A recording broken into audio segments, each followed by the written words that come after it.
74493333. Brother, why do you look upset? Brother, since all morning, no customer coming, sitting, doing nothing. Would you like to expand your business from small scale to large? Then don't delay and advertise on Apni AWAZ today. Call in studio and take advantage of our special advertising packages. Get your business thriving.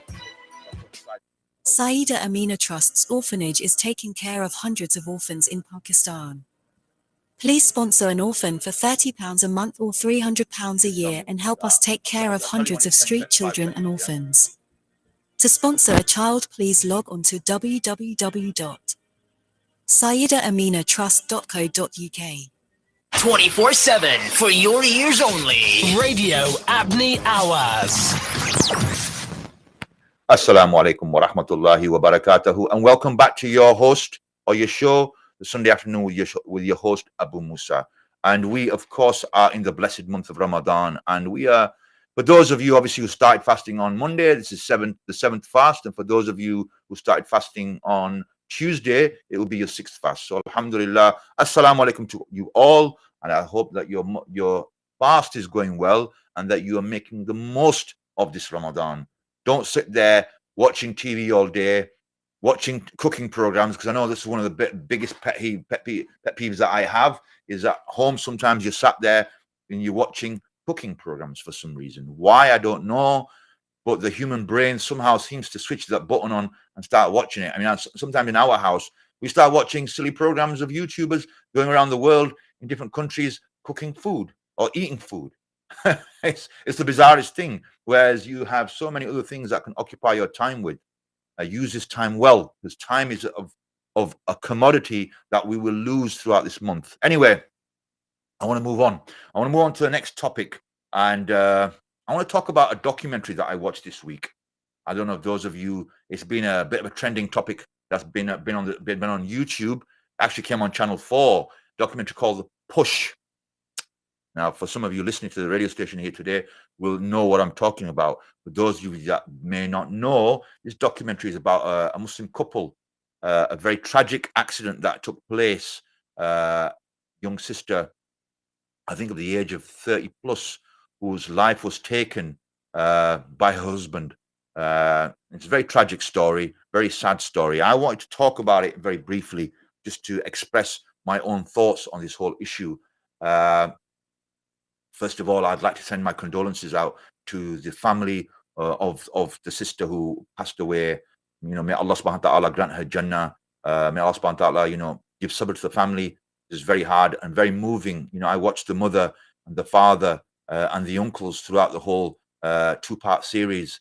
And you cannot help but be moved to tears in some of the scenes and some of the moments that you're watching this documentary. And if you haven't seen it, I urge you to watch it. It's just a very interesting documentary to watch.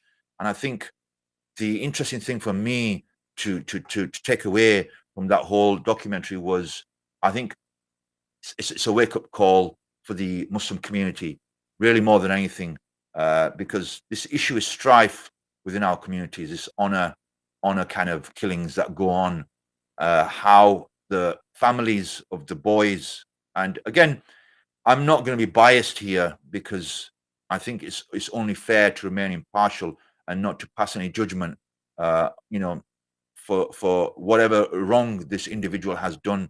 May Allah, subhanahu wa ta'ala in his own wisdom deal with that person. I don't know what's going through the mind of this individual. He must be surely feeling regret after what has happened.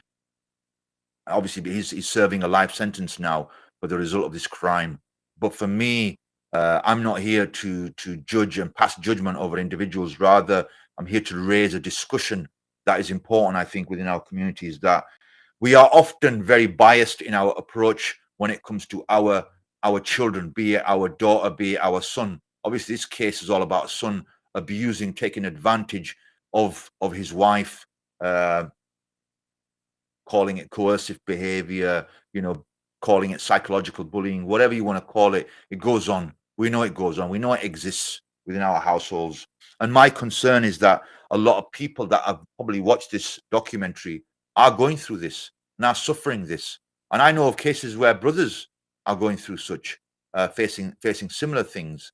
Maybe not to the extent of the women, because our women are vulnerable, and there are vulnerable sisters out there that are experiencing this, and some sisters have gone to the point of committing suicide. And I would say that, look, as a community, we need to really become self-accountable. We need to really bring back Islam in our lives and remove this filthy culture that exists. And I'm going to refer to it as a filthy culture, because it's a disgusting culture. It's a disgraceful culture. It's something that is destroying lives. And, marriage in the very essence is supposed to liberate souls. It's supposed to enhance that living experience of souls, of people, not destroy them, not to make them feel in such a way that they want to run away and abandon the situation. And parents have an equal responsibility where their daughters and sons are involved in these relationships, and especially those that are in shared accommodation. So their son is living with their parents, with his wife, with their daughter-in-law. There needs to be some kind of accountability. And if your son is committing something that is being unjust, then there needs to be some intervention. There needs to be some kind of intermediaries involved there to resolve this issue, because nobody should be oppressed. Nobody should be going through hardship. I know it exists. I know even this conversation over here and this documentary will not resolve any issue, but it should highlight for us as a community that we need to be wary of these things. And if we see something, we should address this issue. It's difficult. I understand there's a lot of taboos within our community. There's a lot of people that are not prepared to address this. They'd rather ignore it and just pretend it's not there. But can you not see that on the day of Yawm al-Qiyamah, Allah will judge you? Allah will now judge you for this soul that has left, departed from this world. You are accounted for the fact that she left in such a way. Not just her, but the unborn baby that she was carrying as well. This is a heavy burden upon other people. And we cannot take it lightly. I married my daughter off. And, my daughter lives with her husband, and alhamdulillah, may Allah make it easy for them, because marriages are hard. They are difficult. And I think as parents on both sides of the family, we need to try to work cohesively to kind of enlighten and kind of ease the journey ahead. And I accept at the same time that there are certain responsibilities and things that the couple have to go through for themselves and develop their own character to kind of see them through their relationships. But we as parents, we should be wise enough and mature enough and kind of visionary enough to offer advice and guidance and intervene if we need to. Sometimes it's difficult because you don't feel like, well, it's not my place, I shouldn't say anything. Leave them to it. It's their time. But we need to also differentiate certain lines where we do need to step in. We do need to kind of intervene, because us sometimes remaining silent can cause more damage than good. And sometimes if your intention is to build and strengthen those relationships, then may Allah put barakah in those actions and increase, and may put blessings in those relationships. And if it's not you, maybe you bring an outside intermediary that can be somebody who can come between the couple and resolve the issue.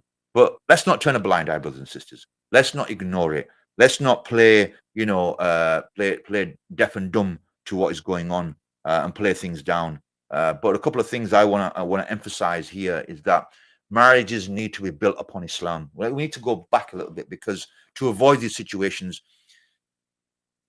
I guess retrospectively, what's important is that when you are looking for marriage, it's really important that you embark upon this journey on the right foot, that you are looking for the right key aspects in people's lives. So when you look upon a spouse, you look upon the family, you need to find where is the Islamic values within that household. Do they practice? Are they conscious? Are they not? Because unfortunately, these have a profound effect on your relationship. If your family of your spouse is completely not practicing, and they are practicing they have cultural practices, that's a red flag to me. That's a red flag to me to say, do I want to participate within this potential opportunity of marriage, or do I avoid it? So you as an individual, first of all, have to really understand your criteria. I mean, once you're in there, it's too far and gone. It's very difficult because you're dealing with a medley of issues and situations that are going to be very difficult. And you have a conflict there because people are not practicing Islam. They are practicing their culture and they are diluting their Islam by their culture. That's a problematic beginning straight away. So we have to understand the very families that our sons and daughters are getting married in. Hence, I always advise my children, and it's not always the case, that don't marry based on emotion. Marry based upon a criteria that is right for you. And if you do that, then inshallah, the love between you and your husband or your wife will grow and it will come out of that relationship. But if you just fall in love with somebody blindly and you marry them regardless of what their family predisposition is, you don't know what you're walking into. And Allah protect us all from those situations, because again, if we find families that are practicing, that doesn't mean that all our issues are resolved, because no doubt there are always issues in families, but it gives us some kind of hope that there is some good foundational premise there. That is important for us. So that is for me is a very integral part of making that decision. And if you make those decisions and you use that as a criteria, then hopefully walking into that situation, you have already a heads up. You're not having to deal with all this baggage that comes with being in a cultural environment that your father-in-law, your mother-in-law, inshallah ta'ala, they will understand their Islamic obligations, their Islamic responsibilities. That's where you want to be. That's the ideal scenario. And you as a wife and a husband can nurture your relationship built upon Islamic principles. Because when you get caught up in this romanticized society and the way it operates and the way it views marriage and life, it brings a lot of problems, because you can see that when you watch this video, you watch this documentary, you see the multiple issues that existed within this relationship, within this individual who ultimately took the life of this young sister who passed away.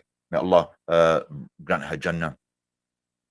So that was the kind of the crux of my kind of issue there. And I do urge you to watch it. It's a very interesting documentary. And I think, those Muslim families and households that are in these situations, we need to really kind of like, we need to address this issue as a community. That's the only way. And I do urge the imams, the mosques, to address this, because our community cannot remain silent on this. And I think collectively as a whole, if we address this, we can, inshallah, iron out some of these issues, and calling out, individuals and families that are doing this is important also, because we need to stamp it out, and we can stamp it out. If we name and shame, it can, this family lives in the community and it has been named and shamed. I hope that, they learn from these lessons going forward, inshallah. How are we doing for time? Okay, inshallah, I will end on that note there. On that, so I'll go into a break, inshallah, and I think Brother AJ will be coming on after me, inshallah. Jazakallah khair for listening to my show. I hope that anything positive that I said is good and you have taken that, and anything that I have said that may have been wrong, that may Allah forgive me, and may you forgive me for my shortcomings, inshallah. Please keep tuned to this radio. There are some more interesting discussions coming on after me, and inshallah I hope to speak to you next week this time, inshallah. Assalamu alaikum wa rahmatullahi wa barakatuh.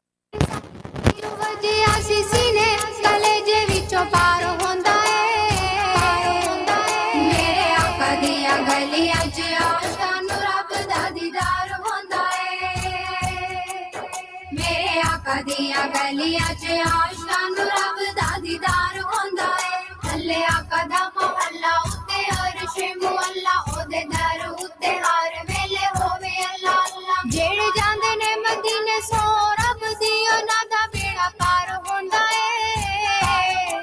ਮੇਰੇ ਆਕਾ ਦੀਆਂ ਗਲੀਆਂ 'ਚ ਆਸ਼ਕਾਂ ਨੂੰ ਰੱਬ ਦਾ ਦੀਦਾਰ ਹੁੰਦਾ ਏ ਮੇਰੇ ਆਕਾ ਦੀਆਂ ਗਲੀਆਂ 'ਚ ਆਸ਼ਕਾਂ ਨੂੰ ਰੱਬ ਦਾ ਦੀਦਾਰ ਹੁੰਦਾ ਏ ਮੇਰੇ ਆਕਾ ਦੀਆਂ ਗਲੀਆਂ 'ਚ ਆਸ਼ਕਾਂ ਨੂੰ ਰੱਬ ਦਾ ਦੀਦਾਰ ਹੁੰਦਾ ਏ ਮੇਰੇ ਆਕਾ ਦੀਆਂ ਗਲੀਆਂ 'ਚ ਆਸ਼ਕਾਂ ਨੂੰ ਰੱਬ ਦਾ ਦੀਦਾਰ ਹੁੰਦਾ ਏ